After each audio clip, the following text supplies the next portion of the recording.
Ibinunyag ng Queen of All Media na si Kris Aquino na nahaharap siya sa panibagong hamon kung saan muli itong na-diagnose ng dalawa pang panibagong autoimmune diseases.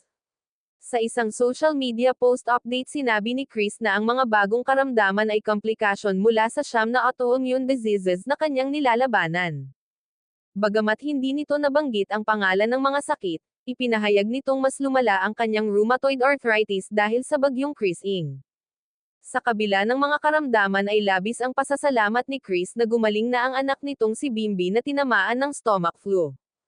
Inanunsyo pa ng aktres na si Bimbi na din ang mamamahala ng kanyang Instagram account na may pahintulot mula sa kanya.